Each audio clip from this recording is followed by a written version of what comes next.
하나님의 말씀을 교독하도록 하겠습니다.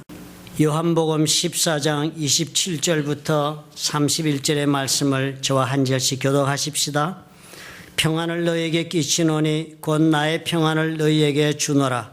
내가 너희에게 주는 것은 세상이 주는 것과 같지 아니하니라. 너희는 마음에 근심하지도 말고 두려워하지도 말라. 내가 갔다가 너희에게로 온다는 말을 너희가 들었나니 나를 사랑하였더라면 내가 아버지께로 감을 기뻐하였으리라. 아버지는 나보다 크심이라. 이제 일이 일어나기 전에 너희에게 말한 것은 일이 일어날 때 너희로 믿게 하려 함이라. 이후에는 내가 너희와 말을 많이 하지 아니하리니 이 세상의 임금이 오겠음이라. 그러나 그는 내게 관계할 것이 없으니 함께요. 오직 내가 아버지를 사랑하는 것과 아버지께서 명하신 대로 행하는 것을 세상이 알게 하려 함이로라. 일어나라 여기를 떠나자 하시니라. 아멘.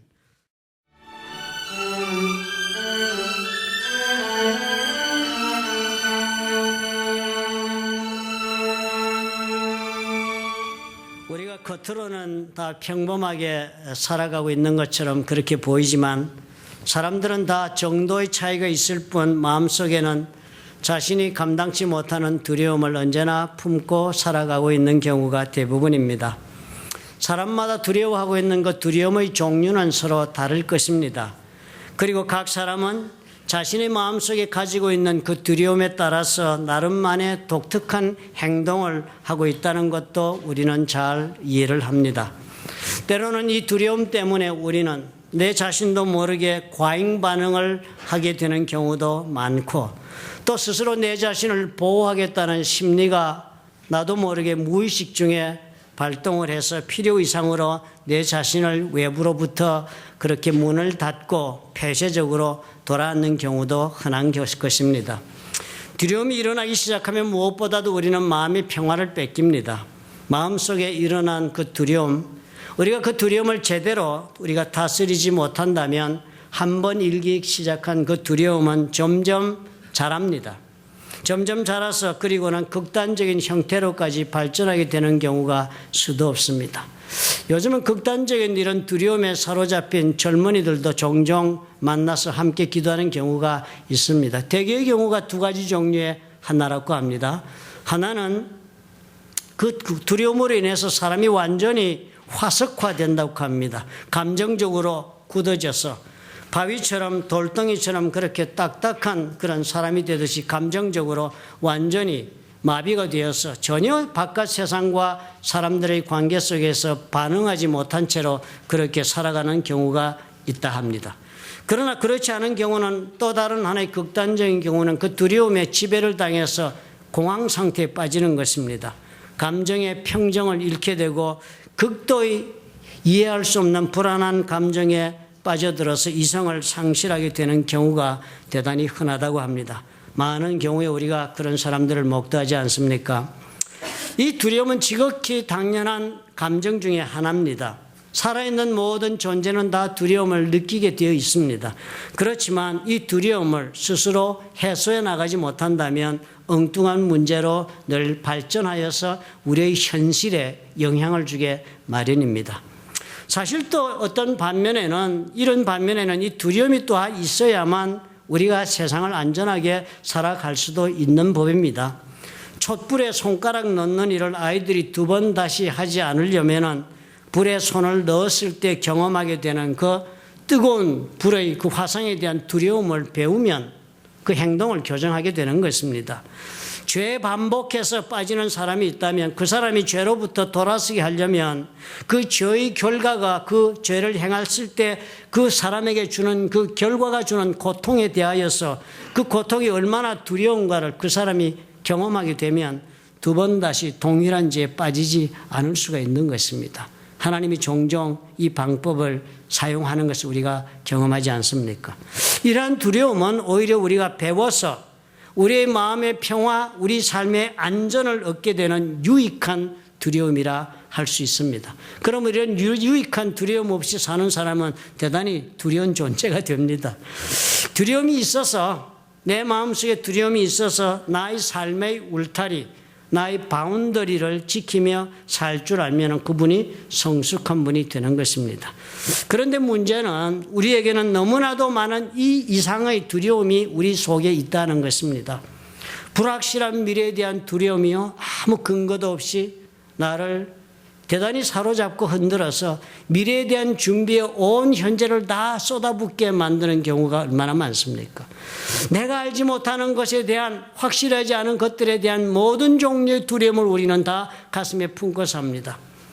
그 위에 더해서 우리는 이유 없는 수많은 종류의 두려움들, 참으로 매일매일 새롭게 내 속에 생기는 두려움을 또 우리는 가슴에 안고 사는 것이 우리의 삶의 현재 감정적인 상태인 것입니다. 이런 두려움들이 사실상 나의 말과 행동에 엄청난 영향을 주고 있다는 사실을 우리가 주목해야 합니다.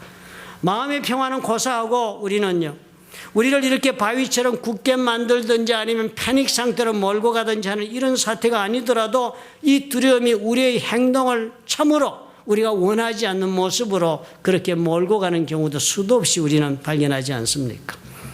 문제는 이 두려움을 어떻게 극복할 수 있는가 하는 것입니다. 이 질문은요, 대단히 실질적이고 그리고 우리의 삶에 필요한 질문이 됩니다. 나는 두려워하지 않아 하는 분은 아직도 두려움이 무언지를 모를지도 모릅니다. 매일매일 그날의 족한 염려만 하라고 주님이 가르치셨다면 매일매일 그날의 족한 염려에 따른 그날의 족한 두려움이 있게 마련입니다. 매일매일의 삶에 그 염려와 함께 나를 공격해오고 나를 흔드는 그 두려움이 있게 마련입니다. 19세기 미국의 수필가이며 문학자인 랄프 월도 에머슨, 여러분 이 에머슨의 이름 많이 들어보셨을 거예요. 이 사람이 그런 말을 했습니다. He who is not every day conquering some fear has not learned the secret of life. 매일 있는 두려움을 극복하며 살지 않는 사람은 삶의 비밀을 아직 배우지 못한 사람이다. 이 두려움이 있다는 것이 나쁜 것이 아니라 이 두려움을 매일매일 정면으로 대응하면서 극복해 가는 그런 사람이 삶의 비밀을 알고 인생을 제대로 사는 사람이라고 말씀을 하고 있는 것입니다. 두려움이 이렇게 너무나 보편적입니다. 그러므로 내가 두려움을 느끼는 것이 하등 이상할 것이 없습니다. 그러므로 우리는 이 두려움이 없기를 바랄 것이 아닙니다. 두려움이 없어야 정상이라고 생각할 것이 아니라 두려움이 있는 것이 정상이다. 그러나 나에게 있는 이 두려움을 나는 어떻게 이해하면서 내가 어떻게 다스리면서 오늘을 살아야 하는가를 나는 지금 배우고 있는가 하는 질문이 필요한 것입니다. 부부간에도 두려움이 있지요. 서로가 서로에 대한, 또 부모와 자식 간에 자식이 부모한테 대한 것들요. 그것이 다 뭐예요? 상대를 실패케 할까 하는 두려움이 우리는 다 관계 속에서도 매일매일 안고 삽니다. 관계가 아무리 사랑의 관계라도 영적인 두려움이 그 가운데 따라오게 마련입니다. 제대로 내가 내 맡은 바 책임을 다 해낼 수가 없을 때는 나는 어떻게 할까? 노년의 부부들이 그런 걱정 많이 하시죠. 그래서 내가 어떻게 죽도록 도와달라고 유언을 하시는 분들도 많습니다. 그런 두려움이요. 사람들과의 경쟁 속에서 나는 어떻게 해야 살아남을 수 있을까? 자녀들이 부모에 대한 가장 큰 두려움이 무엇인지 아세요? 내가 내 부모의 기대를 만족시킬 수 없을 때 나는 어떻게 하면 좋을까? 이 두려움이 아이들을 얼마나 고통에 빠지게 하는지 모릅니다. 성공에 대한 두려움뿐 아니라 현실 유지에 대한 두려움도 엄청나게 우리를 압박해 옵니다. 더군다나 우리는 이 땅에 여행자처럼 온 아브라함의 가나안 땅에 간 것처럼 우리는 미국 땅에 온 이민자들이 아닙니까? 그러므로 어떻게 두려움을 다스릴 수 있을까 하는 이 질문은 대단히 필요한 질문이요. 매일매일의 삶의 수단의 하나가 됩니다. 이것을 알아야 삶을 살 수가 있죠. 생존 기술 중에 하나다 이렇게 말을 해도 과언이 아니다 하는 생각이 듭니다. 이 두려움의 첫째는요. 많은 사람들은 두려움은 실체가 없는 것이다 그런 말을 합니다. 두려움은 사실상 아무것도 아닌 것인데 우리가 두려워하고 있다. 가만히 정신을 차리고 네가 마인드풀해져서 네 정말 생각이 다 한 곳에 모아져서 가만히 네 자신을 돌아보고 이 두려움의 실체를 묵상해보라. 그것은 아무것도 아닌데도 불구하고 너는 이렇게 지금 두려워하고 있다는 것을 금방 알게 될 것이다.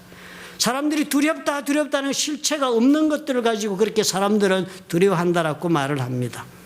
사실 예수께서도 이런 두려운 불안을 가지고 살지 말라고 얘기하신 구절도 성경 구절에 있습니다. 주님 말씀하시기를 쓸데없는 불안감, 두려움을 갖지 말라고 마태복음 10장 29절 이렇게 말씀하셨어요. 참새 2마리가 한 아사리온에 팔리지 않느냐. 한 아사리온 그러면 1페니 정도에 해당합니다. 참새 2마리는 1페니 정도에 팔리는 아주 하찮은 그런 존재입니다. 물건입니다. 그러나 너희 아버지께서 허락하지 아니하시면 그 하나도 땅에 떨어지지 아니하리라. 참새 하나도 이렇게 날다가 땅바닥에 떨어져 죽는 일은 하나님이 허락해야만 그것이 떨어지지 그냥 일어나는 법은 없다.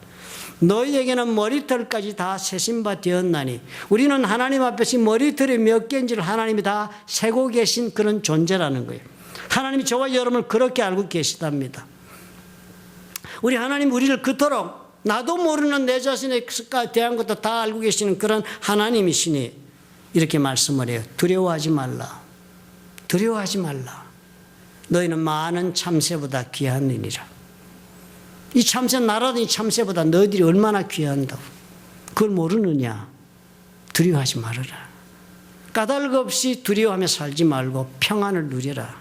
하나님 허락 없이는 너희 인생에는 어떤 일도 일어나지 않는다고 평안한 마음을 갖고 살아라. 그렇습니다.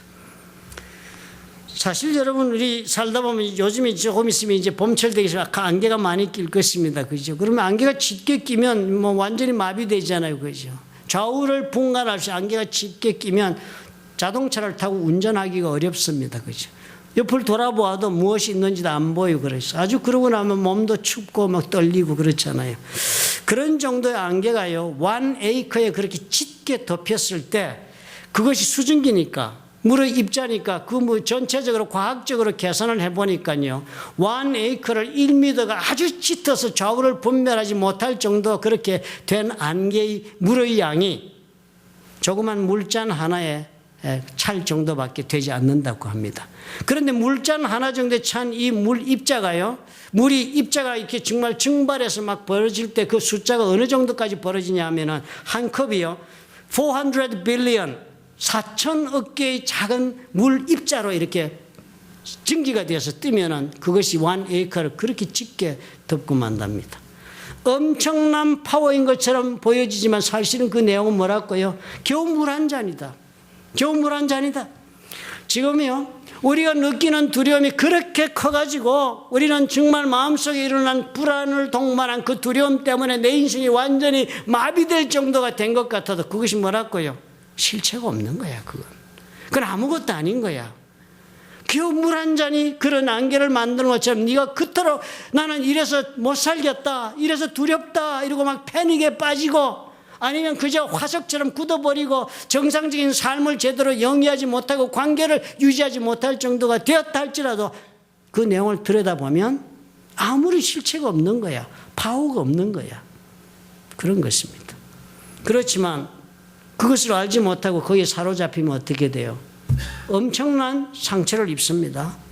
그 체험을 이겨내지 못하고 그 두려움에 지고 말면요, 영혼의 깊은 상처를 받습니다. 두려움 때문에. 그래서 남들이 이해 못하는 분노에 가득 찬 사람이 됩니다. 가슴속에 분노 가득 찬 사람 있죠, 여러분. 대화해보면 압니다, 그죠? 분노에 가득 찬 분은 그냥 막 열이 속 쏟아져 나와요, 대화 속에서. 까닭 없이. 공포. 까닭 없는 공포에 사로잡히 두려워하고 막 패닉에 빠지고 또 자기 자신을 신뢰하지 못합니다. self-doubt. 물론 죄의식에도 빠지고요. 온갖 부정적인 생각으로 정신적으로 질식된 사람처럼 삽니다. 이거 극복해야 하는 거예요. 실체가 없기 때문에.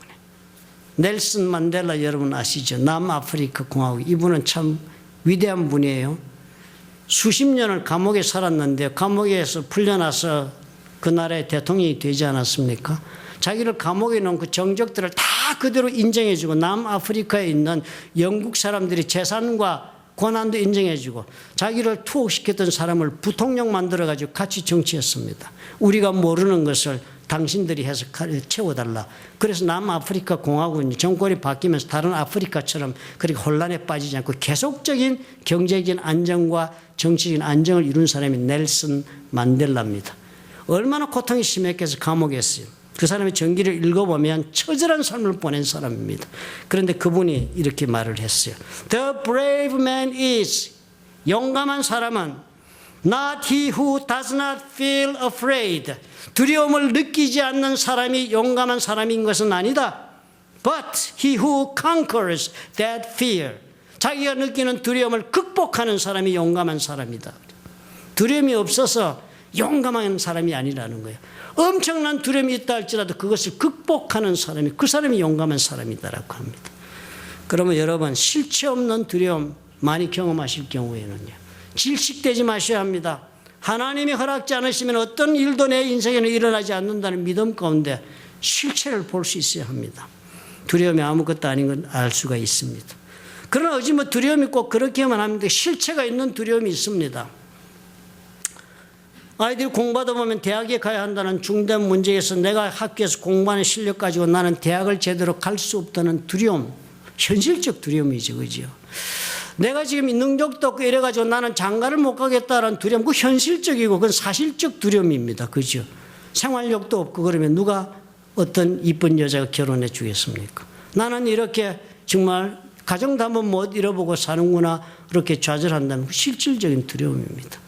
직장에서 일하다가 사고를 냈습니다. 그러면 이 사고를 나는 어떻게 회복하여 다시 인정을 받고 다닐 수 있을까 없을까, 대단한 두려움이 생깁니다. 그죠? 성공적으로 내 커리어를 추구할 수 없다는 그런 두려움은 엄청난 것입니다. 젊은 분들에게는. 그렇죠? 누구에게나 두려움 없는 사람이 없어요. 현실이 분명하게 가져다 주는 두려움이 있습니다. 그런 두려움은 어떻게 하라고 가르칩니까? 도전하라고 가르치지 않아요. 그죠? 내 능력으로 풀 수 없다는 문제를 놓고 주저앉거나 물러서면 인생에 아무것도 성취하지 못한다고 가르치지 않아요. 용기를 내어서 투쟁하라고 가르칩니다. 야구 선수 중에 유명한 베이브 루스 있지. 홈런왕이에요. 여러분, 이 사람 이야기를 많이 들었을 것입니다. 이 사람이 이런 말을 했습니다. Don't let the fear of striking out, 스트라이크 아웃, 삼진을 당할까 하는 그 두려움 때문에 hold you back, don't hold you back. 네 자신이 물러서서는 안 된다. 야구 깃바다 치러 가면 제일 겁나는 게 뭐겠습니까? 이제 투수가 보통 실력들입니까? 그죠? 그거 나가서 삼진 스트라이크 아웃 당하면 얼마나 큰 창피고 그게 연봉에도 직접 연결이 되니까요. 그 얼마나 두렵겠습니까? 그런데요, 홈런왕 베이브 루스니까 그런 말 했나 보다 우리는 그렇게 생각하죠. 그 사람이 생애 통산 홈런이 제가 찾아보니까 714개를 홈런을 쳤답니다. 대단하지요. 그런데요, 그 사람이 삼진 스트라이크 아웃 당한 것이 몇 개인 줄 아십니까? 1330개 스트라이크 아웃을 당한 거예요. 홈런 겨우 714개밖에 못한 겁니다. 인생에서 승리자라고 하는 베이브 루스 그래서 말씀을 하는 거예요. 스트라이크 아웃 당할까 봐 물러서서는 안 된다. 두려움 때문에 물러서면은요, 삶에 아무것도 이루지 못한다는 것이 현실적 내 앞에 놓여있는 산 같은 태산 같은 문제는 도전해서 싸워서 승리해야 하는 것이고 그 두려움을 어떻게 해요? 이겨나가야 하는 것입니다. 그러지 않고는 인생에서 무엇 하나 이룰 수가 있겠습니까? 헨리 포드도 그런 말 했습니다. 자동차 왕. 가장 큰, 사람이 스스로 발견하고 놀라는 가장 큰 발견 중에 하나가, 내가 내 인생을 살다가 하고 발견하고 가장 놀라는 일 중에 하나는 내가 할 수 없다고 두려워하던 것을 할 수 있다 한 것을 발견할 때다. 나 이건 못해라고 생각했는데 한번 해보니까 되더라 하는 이 발견은 엄청나게 놀라운 발견이 된다는 거예요. 정주영 회장이 뭐라고 그랬습니까? 해봤어? 두려워서 자꾸 설명만 하고 안 된다니까. 인생에 될 일이 없다고 얘기하는 꽃 같은 입장에 있는 사람들에게 정주영 회장이 지금 살아나면 뭐라고 하겠어요? 해봤어? 용기를 가지고 도전하고자 하는 그런 분들에게 동기를 부여하는 그런 가르침이 있는 그런 두려움도 있겠습니다. 살다 보면. 그런데 오늘 읽은 이 성경에서 예수께서 두려워하지 말라 하신 말씀은 이런 경우를 두고 하신 말씀이 아니었습니다. 애매모호하게 실체가 없는 두려움, 우리 삶 가운데 흔한 것, 아니면 자신의 성취 업무를 위하여 인생의 목표를 위해 투쟁해야 할 때 가지고 있는 그런 두려움, 그런 것이 아닙니다. 오늘 예수께서 말씀하신 두려워하지 말라, 근심하지 말라, 두려워하지 말라 한 말씀은 실질적으로 생명의 위협을 당하고 있는 제자들을 향하여 하신 말씀입니다. 이건 애매한 문제가 아니었습니다. 이제 곧 주님이 떠나시고 나면 제자들이 당할 것은 예수께서 십자가에 달리러 가시는 그 걸음에 이 자들도 목숨을 제대로 유지할 수 있을지는 아무도 알 수 없는 그런 위험한 일이 저들의 앞에 놓여있기 때문에 주님께서 그런 자들을 놓고 두려워하지 말라, 근심하지 말라 이 말씀을 지금 주신 것입니다. 요한복음 14장 1절에 주님께서 만찬을 끝나시고 주신 말씀입니다. 그죠? 제자들에게 이제 곧 떠날 자신이 떠날 것을 두고서 위로의 말씀을 주면서 제일 먼저 하신 말씀도 너희는 마음에 근심하지 말라. 하나님을 믿으니 또 나를 믿으라 그랬습니다. 그런데 오늘 14장 27절에는 이 마지막 말씀이에요. 제자들에게. 그리고선 이제 일어나 가자. 그러고 이제 기드론 계곡을 지나서 겟세마네 동산으로 가셔서 거기서 로마 병력에 잡히시는 길을 이제 걸어갈 텐데요. 마지막 주시는 말씀에 너희는 마음에 근심하지 말라. 그러시면서 이제는 뭐라고 해요? 하나 더 첨가하십니다. 너희는 마음에 근심하지도 말고 두려워하지도 말라 그랬습니다. 그러시고서는 주님이 이렇게 말씀을 하신 거예요. 평안을 너에게 끼치노니 내가 너에게 평안을 남겨두겠다. 내가 너희들에게 평안을 주겠다는 거예요. 내가 지금 가더라도 내가 준 평안은 너희들에게 있을 것이다. 그렇게 말씀하시는 거예요. 곧 나의 평안을 너에게 주노라. 내가 가지고 있는 나의 이 평화를, 내 가슴 속에 있는 이 평화를 내가 너희 제자들에게 준다. 그렇게 말씀하신 거예요. 엄청난 지금 약속을 하시는 거예요. 이 평화가 과연 무엇인가? 주님 말씀하시기를 내가 너에게 주는 것은 지금 이 세상이 주는 것과 같지 아니하다 그랬습니다. 세상이 지금 주고 있는 평화가 있는 거예요. 지금 예수님 살고 있는 그 시대에. 그래서 주님 말씀하시는 거예요. 세상과 같지 않은 평화니까 너희들 마음에 근심하지도 말고 두려워하지 말고 앞 일을 감당해야 한다 그러시는 거예요. 생명에 지금 위협을 당하게 될 사람들 아닙니까? 그런데 평안하라 라고 당부하시는 거예요. 세상이 주는 평안이 아니라는 사실이 또 우리가 생각해 볼 문제가 됩니다. 그 당시에는 세상이 주는 평안이 있었습니다. 로마 제국이 치하였잖아요. 그 로마 제국이 치하했을 때 그 모든 로마 제국이 다스리는 기간 동안에 온 제국에 거하는 사람들은 로마의 평화가 있다고 그렇게 생각하고 살았습니다. 그것이 주님이 지적하는 세상의 평화였습니다. 로마가 세상을 정복하고 대제국을 이루자요. 참 놀라운 것은 대개의 이 정복을 당한 그 다른 족속들이죠. 다른 나라들이요. 로마 제국을 대단히 환영을 하는 것입니다. 이상한 현상이 있었습니다. 그 당시에. 예를 들면 우리나라 같으면 당나라가 뭐 고구려를 쳐들어왔다, 수나라가 고구려를 쳐들어왔다 이럴 때는 결사항전을 하여서 이기든 지든 목숨을 걸고 싸우고 이런 것이 그 영웅적인 투쟁을 하고 한 것을 어떻게 해요? 반발한 것을 우리가 굉장히 자랑스럽게 역사적으로 생각하지 않아요. 그런데 로마 때는 그런 일이 안 벌어진 겁니다. 조금 양상이 달라가지고 피정복국 국가들이요. 로마가 진입해 들어오고 제압하면은 로마에게 피정복민으로 사는 것을 백성들이 대환영을 했습니다. 그 이유가요. 로마는요. 자기들보다도 월등한 법을 가지고 있었습니다. 로마의 법은 자기들이 가지고 있는 미개한 법에 비해서는 훨씬 더 정의에 가까웠습니다. 자신들의 지도자들, 자신들의 왕이나 자신들의 주들은 수탈을 하고 고통을 주고 법도 미개한 법으로 그냥 무슨 법인지도 알 수 없는 법에 묶여서 억눌려서 노예처럼 사는 것이 삶의 모습이었는데 로마가 들어오니까요. 법에 따라서 로마는 정의에 가까운 법을 가지고 그 법이 다스리는 그런 지배를 받고 거기에 또 로마의 행정력이 투입이 되어서 다스리게 되니까요. 사는 것이 훨씬 더 좋아지는 것입니다. 그뿐만 아니라 로마 제국은 길을 뚫었습니다. 길을 열으니까 경제와 교육이 활발해지니까 경제적으로 사는 것이 좋아지고 서로의 교통이 활발해지고 자유가 생기기 시작했습니다. 또 그것만 했습니까? 로마가 들어와서 극장 지었지요. 목욕탕도 지었지요. 짐나지움도 지었지요. 수많은 문화시설, 꿈에도 듣도 보도 못했던 문화시설이 생기기 시작했습니다. 삶의 질이 올라간 거예요. 그러니까 사람들이요. 로마 전 제국의 영토에 걸쳐 사람들은 놀라운 정치적, 경제적, 문화적 평화를 누리기 시작한 것입니다. 평생 처음으로. 그래서 그 시대를 모든 사람들이 팍스 로마나, 로마의 평화의 시대라고 불렀습니다. 예수님이 지금 이 말씀하는 거예요. 세상이 주는 이 평화와 같지 않다는 거예요. 이 평화는 어떻게 얻은 평화예요? 칼로 얻은 평화예요. 그죠? 그런 평화 같지 않다. 아마 주님께서 오늘 우리에게 오시면 뭐라고 말씀하실까요? 이 세상이 주는 평화 우리에는 어떤 것입니까? 돈이죠. 미국의 개인 소득이 지금 한국에 비해서 얼마나 높습니까?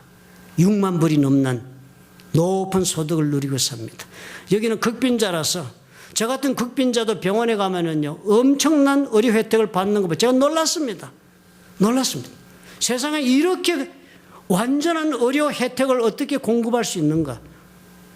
우리는 그런 나라에 지금 이 세상에 우리가 가지고 있는 세상의 평화는 지금 엄청납니다. 로마 시대를 초월하지 않아요. 우리가 얼마나 이 세상의 평화에 의지하고 삽니까?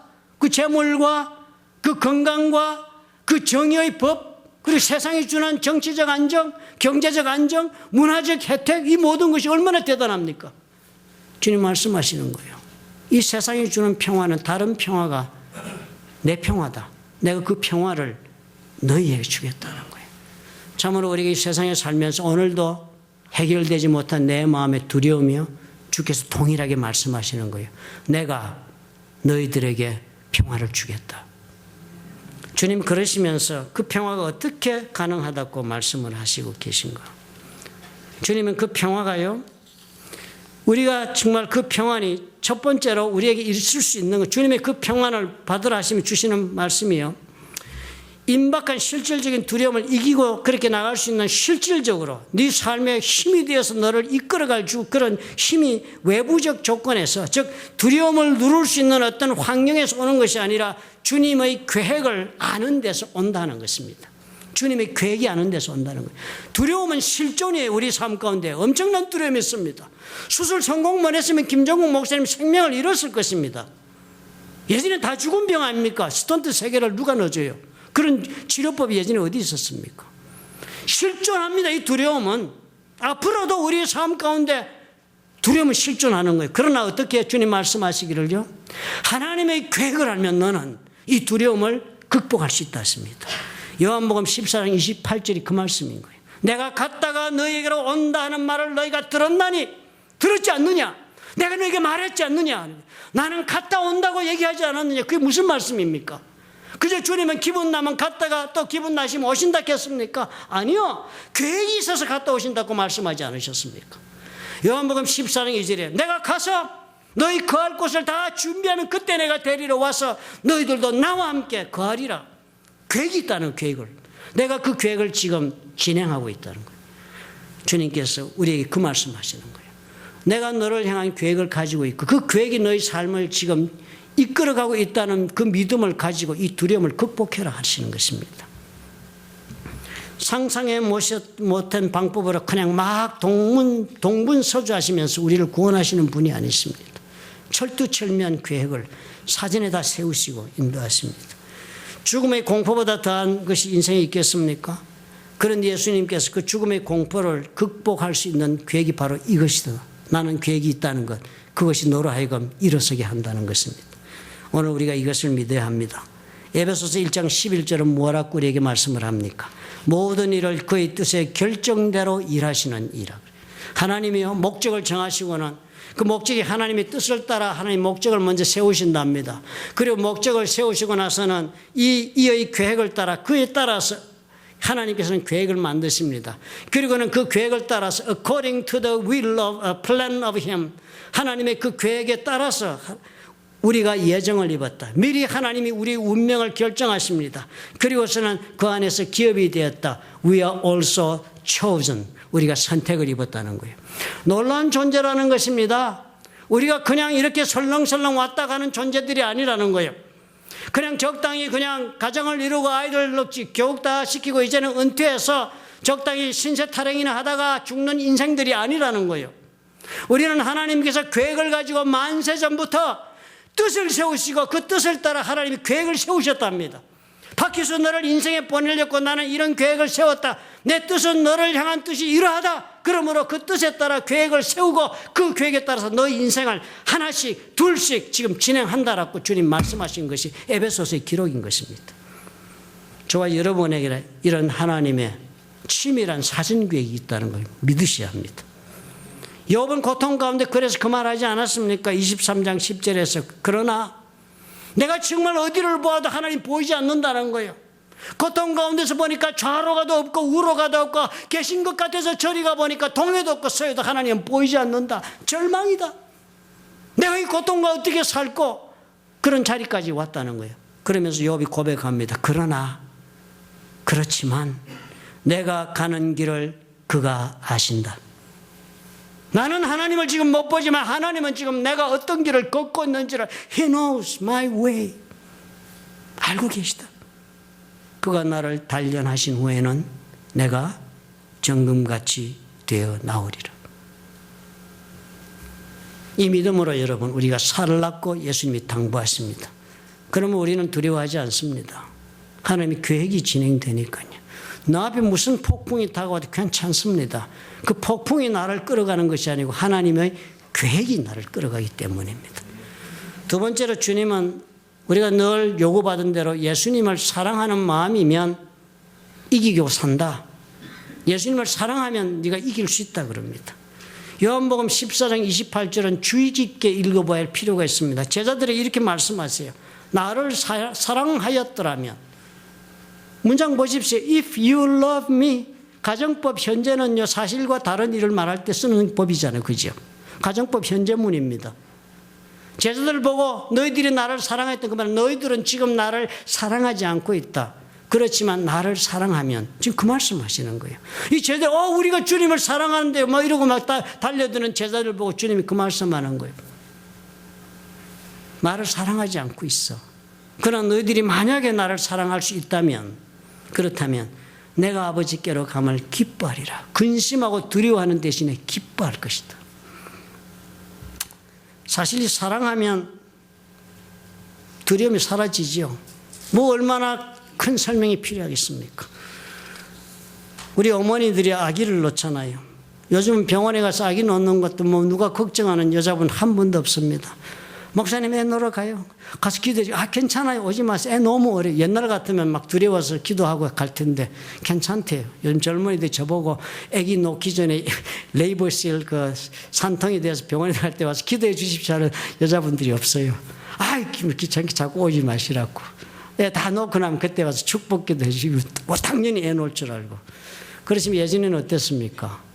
예전에 우리 어머니 때는요, 아이 놓으러 산통하기 위해 침대에 올라가게 될 때는 그러시대요. 벗어놓은 신발을 다시 보고 올라간다고.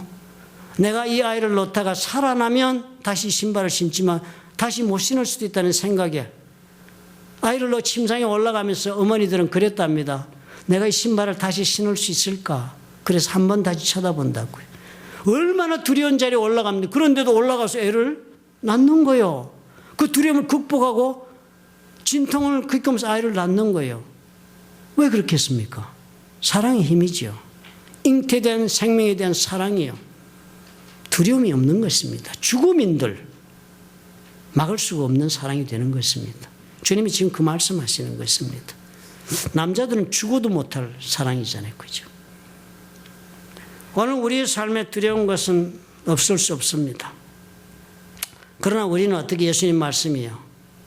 하나님의 계획 가운데 인생이 걸어가면 주님을 정말 진심으로 사랑하면 어떠한 두려움이라도 너는 헤쳐갈 수 있다는 거예요. 주님은 우리에게 두려움이 없는 삶을 약속해 주지 않습니다. 내가 두려움을 걷어내 주시겠다고 말씀하지도 않으십니다. 내가 안고 있는 이 두려움, 참으로 내가 두려워서 목숨을 잃을지도 몰라 패닉에 빠질 수밖에 없는 두려움이라 할지라도 주님 말씀하세요. 너는 이길 수 있다. 너는 계획 가운데 가므로 이길 수 있다.